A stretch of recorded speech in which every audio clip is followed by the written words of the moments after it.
તો સ્વાગત છે મિત્રો તમારું અમારી આ યુટ્યુબ ચેનલ સંજય ગુજરાતી પાઠશાળામાં। તો મિત્રો આજના આ વિડીયોમાં આપણે દશામાની એક વાર્તાનું વાંચન કરવાનું છે। તો વિડીયોમાં છેલ્લે સુધી બન્યા રહેજો અને વિડીયો સારો લાગે તો વિડીયોને એક લાઇક કરજો અને હા મિત્રો આ વિડીયોની નીચે કોમેન્ટમાં જય દશામાં જરૂરથી લખી લેજો। તો ચાલો મિત્રો વાર્તાનું વાંચન શરૂ કરીએ। તો બન્યા રહેજો છેલ્લે સુધી વિડીયોમાં। તો ચાલો વાંચીએ। કર્ણાવતી નામના નગરનો રાજા કર્ણદેવ ખૂબ જ અહંકારી અને વિલાસી હતો। તેના અભિમાન અને ભોગવિલાસનો કોઈ પાર નહોતો। તેને કમલાવતી નામની એક ગુણવાન અને ચારિત્ર્યશીલ પત્ની હતી। તે જેટલી આસ્તિક હતી એટલો જ કર્ણદેવ નાસ્તિક હતો। ત્યારબાદ આગળ રાણી કમલાવતી કર્ણદેવને ઘણીવાર સમજાવતી કે અભિમાન સારી વસ્તુ નથી। માણસે ધર્મ કાર્યમાં પણ ધ્યાન આપવું જોઈએ। સુખ અને વૈભવ આજે છે કાલે નથી। પરંતુ રાજા તો રાણીની આ સલાહ માનવાને બદલે ઉલટો વધુને વધુ બગડવા લાગ્યો। તે સુરા અને સુંદરીના મદ અને કેફમાં મસ્ત રહેવા લાગ્યો। એક દિવસ નિરાશ રાણી મહેલના ઝરૂખામાં ઊભી હતી ત્યારે તેણે થોડે દૂર નદી કિનારે કેટલીક સ્ત્રીઓને ભેગી મળી કંઈક વ્રત કરતી જોઈ। તેણે દાસીને બોલાવી એ સ્ત્રીઓ શું કરતી હતી તે જાણી લાવવા મોકલી। થોડી વારે દાસી પાછી આવી અને રાણીને કહ્યું, રાણીજી, એ સ્ત્રીઓ દશામાનું વ્રત કરે છે। રાણી આશ્ચર્ય પામી। તેણે પૂછ્યું, એ વ્રત કેવી રીતે કરાય તે જાણી લાવી છે? હા, તેમણે કહ્યું કે અમે સૂતરના 10 તાંતણા લઈ તેને કંકુથી રંગીએ છીએ અને તેની 10 ગાંઠો વાળીએ છીએ। વળી દશામાં માતાની માટીની મૂર્તિ બનાવી તેની પૂજા કરીએ છીએ। આ સાંભળી રાણીને પણ દશામાં વ્રત કરવાનું મન થયું। તેણે રાજાને વાત કરી। રાજાએ હાંસી ઉડાડતા કહ્યું, રાણી, આ વ્રત બધું ધતિંગ છે। આપણને શેની ખોટ છે કે આપણે આ વ્રતથી પૂરી કરવી છે ધન દોલત કીર્તિ સુખ। ત્યાર પછી આગળ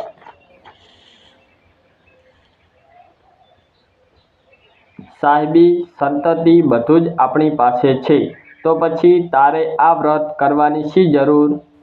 અને રાજાએ રાણીને દશામાનું વ્રત કરવાની સ્પષ્ટ ના પાડી દીધી। રાણી ઉદાસ થઈને ત્યાંથી જતી રહી। પરંતુ માતા દશામાં પોતાનું આવું ઘોર અપમાન થયેલું જોઈ ક્રોધિત થઈ ઉઠ્યા। તેમણે અભિમાની રાજાને પાઠ ભણાવવાનું નક્કી કર્યું। બીજા જ દિવસે સૂર્યોદય થતાં જ પડોશી દેશનો રાજા લશ્કર લઈ કર્ણાવતી ઉપર ચડી આવ્યો। આ એકાએક આક્રમણથી કર્ણદેવ હેબતાઈ ગયો અને લડાઈમાં હારી ગયો। પડોશી રાજાએ તેનું રાજપાટ ઝૂંટવી લીધું। જીવ બચાવવા રાજા રાણી અને 2 કુંવરોને લઈ નાસી છૂટ્યો।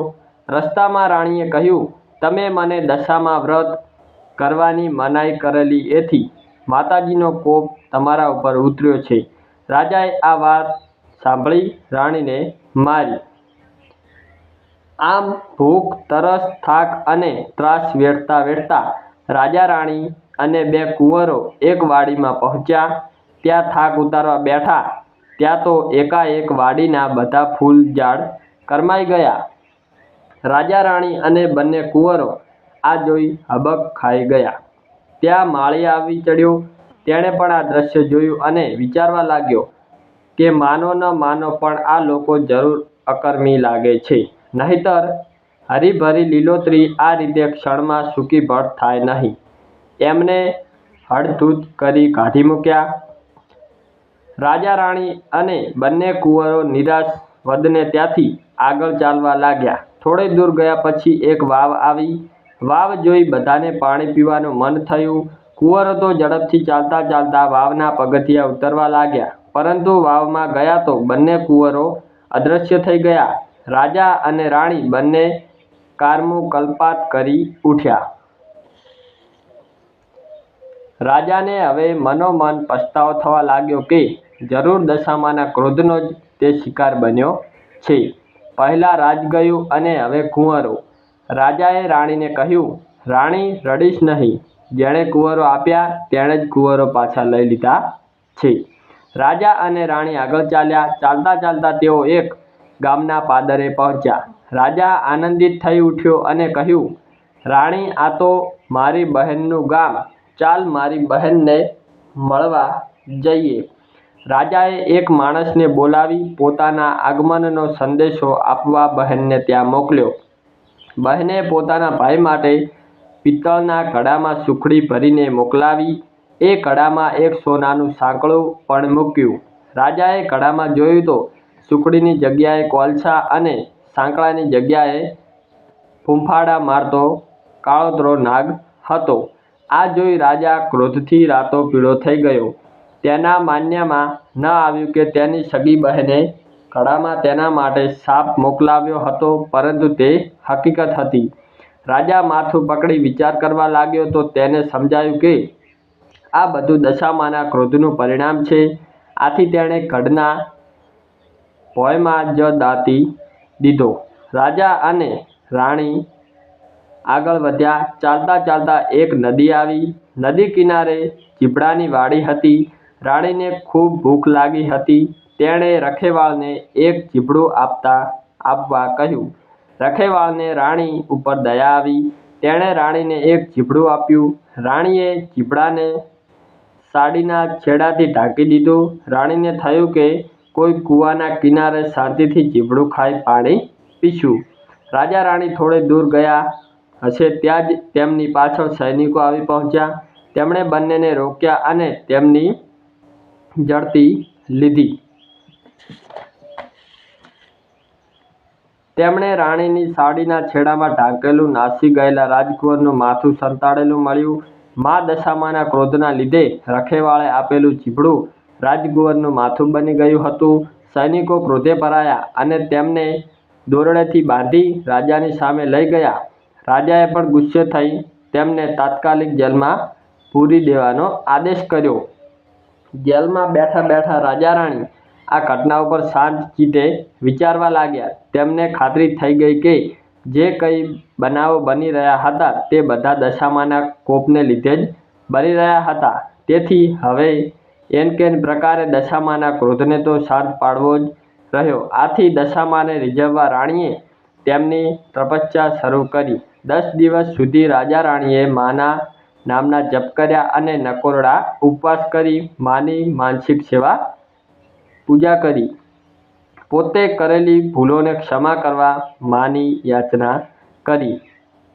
રાજા રાણીની હાર્દિક ભક્તિ જોઈ મા દશામાં તેમની ઉપર પ્રસન્ન થયા અને તેમને સપનામાં દર્શન દીધા અને આશ્વાસન આપ્યું કે ચિંતા કરશો નહીં, સૌ સારાવાના થશે.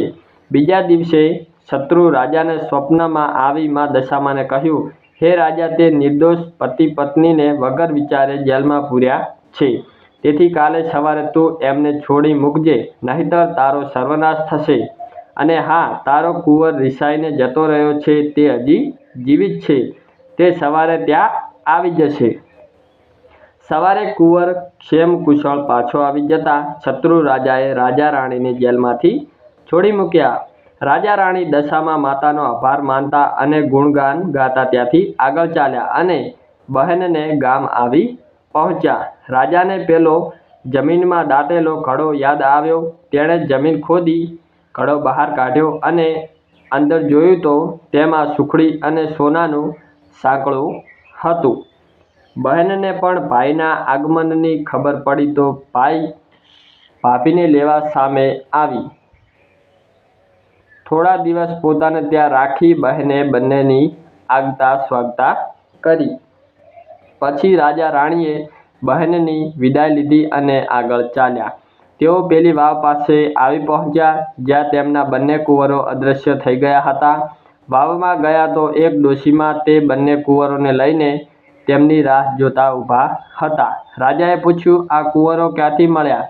જવાબમાં દશામા માતાએ તેમનું અસલ સ્વરૂપ પ્રગટ કર્યું અને રાજા રાણીને આશીર્વાદ આપતા કહ્યું, હે રાજન, તારી રાણીની ભક્તિથી હું પ્રસન્ન થઈ છું. તેની ધર્મપરાયણતાના અત્યંત પ્રસન્ન છીએ. તું પણ હવે તો સુધરી ગયો છે.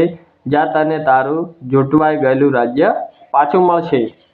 દશામાની કૃપાથી રાજા ગદગદ થઈ ગયો ને તેમના પગે પડી કહ્યું, માં, તમે તો દયાળુ છો. તમારો મહિમા અપરંપાર છે. તમારી કસોટીમાંથી પાર ઉતરવું પામર માનવી માટે કઠિન છે. તેથી માં, સૌના ઉપર દયાની અમી દ્રષ્ટિ રાખજો. દશામાએ કહ્યું, હે રાજન, જે કોઈ દશામાનું વ્રત રાખશે તે મારી અમી દ્રષ્ટિને પાત્ર થશે. જે કાંઈ પણ મારું અપમાન કરશે તે મારા ક્રોધનો ભોગ બનશે. અને દશામા અદૃશ્ય થઈ ગયા.